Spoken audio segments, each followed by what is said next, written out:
Bom, o terceiro passo, temos que terminar o cruzamento no eixo imaginário, né? Para isso, a gente aplica o critério de Hoodt, né? Como a gente faz isso? A gente pega a planta, né? E adiciona um ganho em série, um ganho K, né? E daqui a gente fecha a malha, né? Mais, menos, né? Logo, a função de malha fechada, H, vai ser K vezes G, dividido por 1 mais K vezes G. Né? Por exemplo, a gente tem a função G igual 8 dividido por S vezes S mais 1 vezes S mais 5, né? E, fechando a malha, né? H vai ser 8K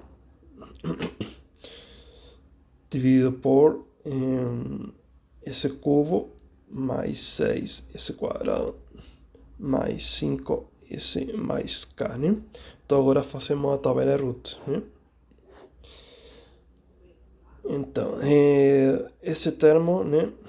Esse cubo estaria aqui, né? 1 vezes S3, depois a gente pula um termo, tem 5, né?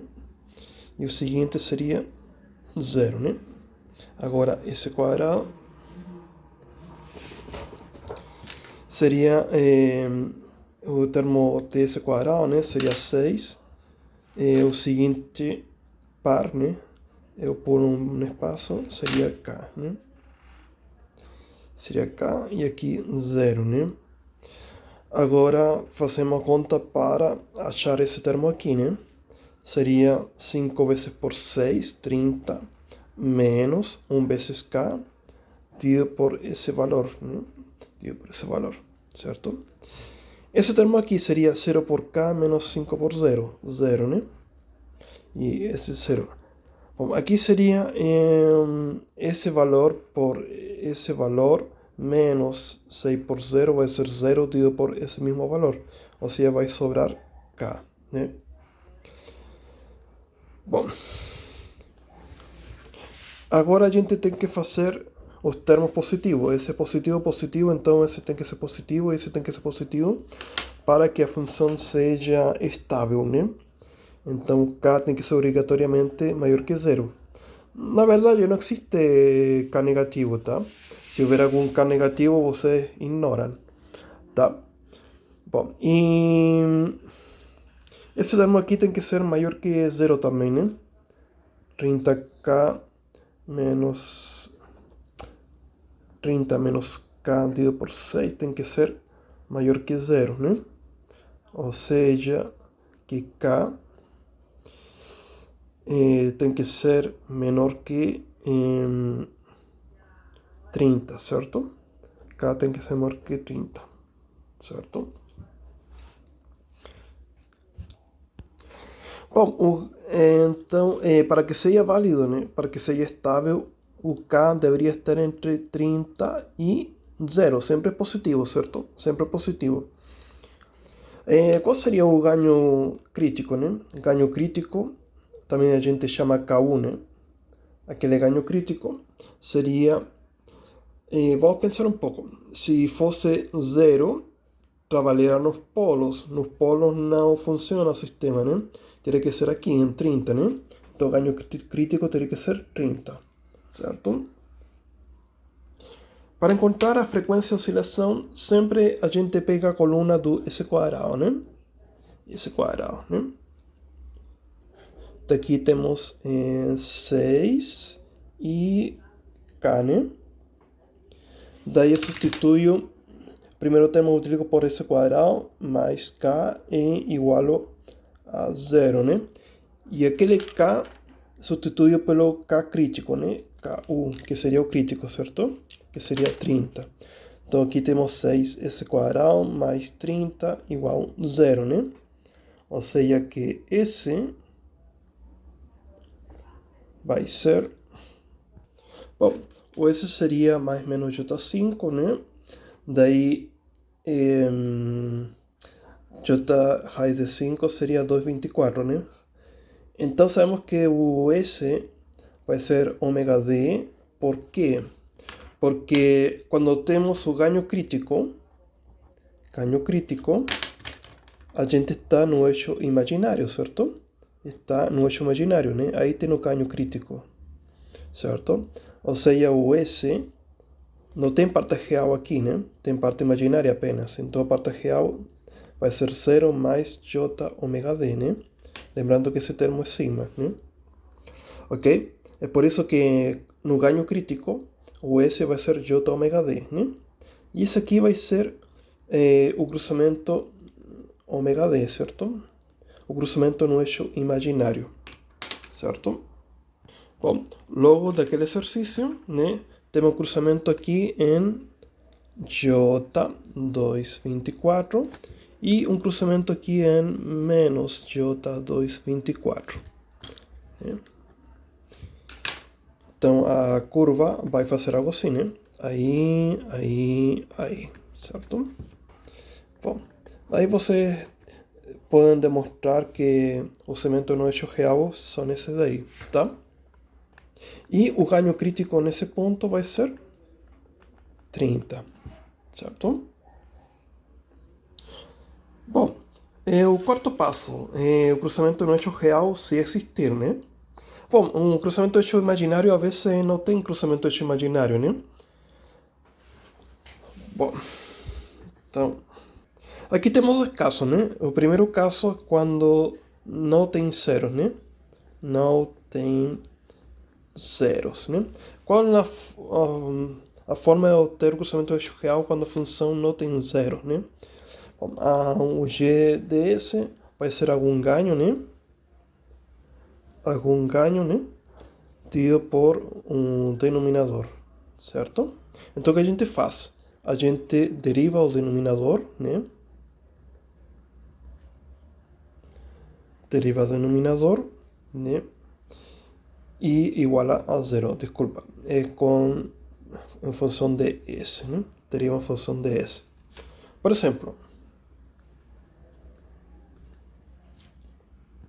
exemplo, essa função de referência, né? Então o denominador vai ser esse cubo, né? Mais 6s quadrado mais 5s, né? Como a função não tem zeros, a gente deriva essa função do denominador, né? Então a gente faz a derivada de s do denominador, né? Denominador. Então vamos lá, a derivada desse cubo vai ser 3s quadrado, né? A derivada de 6s quadrado vai ser 12s, né? E a derivada de 5s é 5, né? E esse polinômio igual a zero, né? Daí temos duas soluções, né? Temos a solução S igual a menos 3,5 e S igual a menos 0,47. Bom, desse exercício vocês podem demonstrar que temos segmento no eixo real aqui e aqui, ok?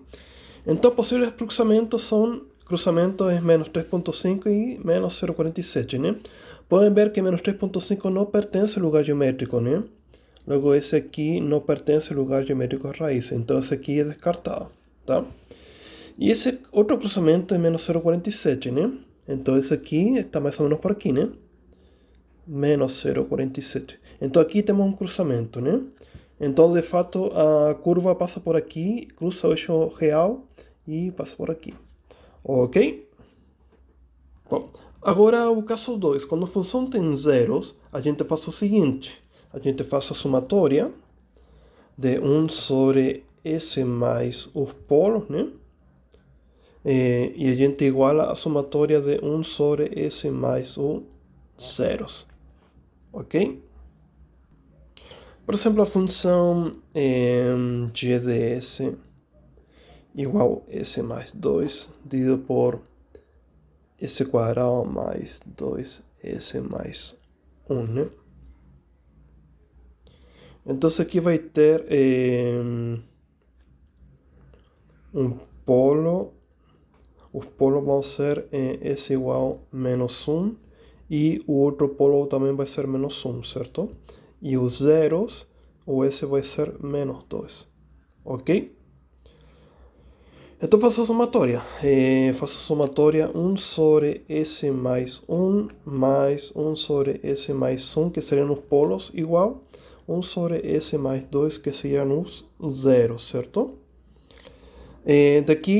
Daquele S mais 1, se eu faço S mais 1 igual 0, né? O S vai dar menos 1, que seria o polo, né? Ok? Daí, resolvendo o S, né? O S vai ser menos 3, né? Esse é esse cruzamento no eixo real, tá? Agora, se os polos fossem imaginários, né? Aí vocês colocam o imaginário aqui, né? E assim vão completando, tá bom? Finalmente temos um ângulo de partida, né? Para ângulo de partida, a gente faz o seguinte, é melhor explicar com um exemplo, né? Bom, aqui a função de referência, né? Tem os polos aqui, né? Você pode demonstrar que o segmento no eixo real está aqui, né? O segmento no eixo real está aqui, certo? Então, eu já sei o ângulo de partida desse polo, certo? Daqui para cá tem 180 graus, certo? Então não tem problema. O ângulo de partida desse polo aqui, né? Que o segmento vai para lá, né? Vai ser 0 graus, certo? Então faltaria saber o ângulo de partida dos polos complexos, né? O que acontece com esse polo vai ser refletido aqui embaixo, né? Então se aqui, por exemplo, a gente tiver 30 graus, aqui a gente vai ter menos 30 graus, né? Então a gente seleciona um dos polos complexos, por exemplo, aqui, né? Vou selecionar esse polo aí, tá? Então aqui eu faço a somatória dos ângulos, né? Somatória dos ângulos. Então aqui vou chamar o ângulo θ, né? Então esse vai ser o ponto de teste, né? Então vou chamar aqui esse ponto SD, certo? Então vamos testar todos os pontos o elemento, né? Que nesse caso são apenas polos, né? Então daqui para cá, para esse ponto CD, né? Aqui vou ter um ângulo G, daqui para cá, né? Vou ter um ângulo. Olha aqui é 4, 4, aqui tem 45, aqui tem 90, então aqui vamos ter um ângulo θ1 de 135 graus, certo?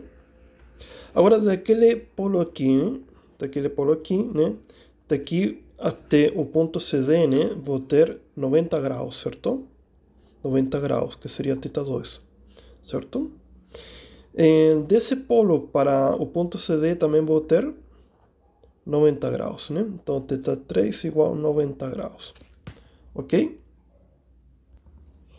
Então fazemos o seguinte, pegamos um ângulo teste que é θ, né? E subtraio de θ1, de θ2, de θ3. Se houver mais θ, eu faço menos, certo? E se tiver algum zero, eu sumo o ângulo do zero, né? E igualo a menos 180 graus, tá? Igual a 180 graus negativo. Daí vamos ter que θ é menos 135 menos 90 igual a menos 180, né? Daí θ menos 315, né? Vai ser menos 180. Daí θ vai ser 135 graus, tá? 185 graus. O que isso quer dizer? Quer dizer o seguinte, que a partir dessa linha horizontal, esse ângulo vai ser 185 graus, né? Ou seja, vai até aqui, né? 135 graus, certo? E esse ângulo vai ter um ângulo oposto, certo? Para cá, né?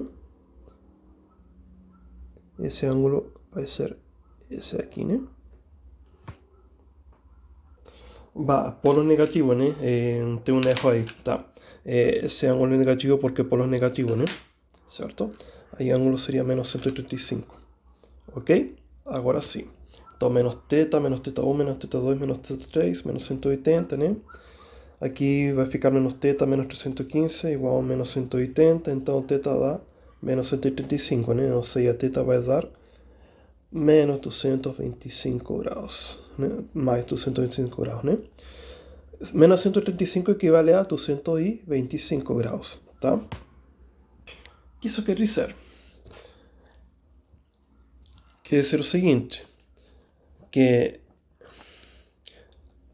a partir dessa horizontal, esse ângulo θ vai ser 225 graus, né? Ou seja, vai contar daqui até aqui, né? Então esse vai ser o ângulo de partida desse polo, né? O que acontece no polo de cima se repite no polo de aqui embaixo, né? Só que ao contrário, né? Ou seja, aqui tem 225, ou seja, aqui vai ter quanto? Aqui vai ter 135 graus, certo? Bom, daqui você pode determinar que vamos ter lugar geométrico aqui, né? Com cruzamento eixo imaginário aqui e aqui, né? Imaginário, né? E daqui vamos ter o seguinte.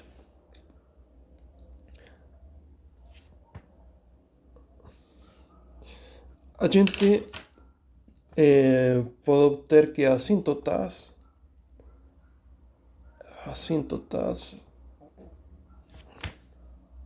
são assim.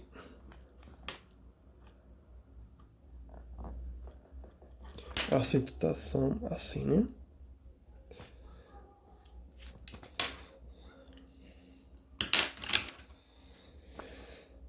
Então, a ideia é que a curva que sai desse polo vai acompanhar essa assíntota aqui, né? Mas vai partir com esse ângulo, certo? Então parte com esse ângulo e acompanha essa curva aqui, certo? E aqui acontece o mesmo, né? A curva parte do polo com esse ângulo de 135, mas depois vai tender a acompanhar a assíntota, né? Tender a acompanhar a assíntota. Beleza? E as assíntotas são assim. Uma assíntota está em 45, outra está em menos 45, outra está em 135, outra está em 225. Ok? Mas isso vocês podem demonstrar.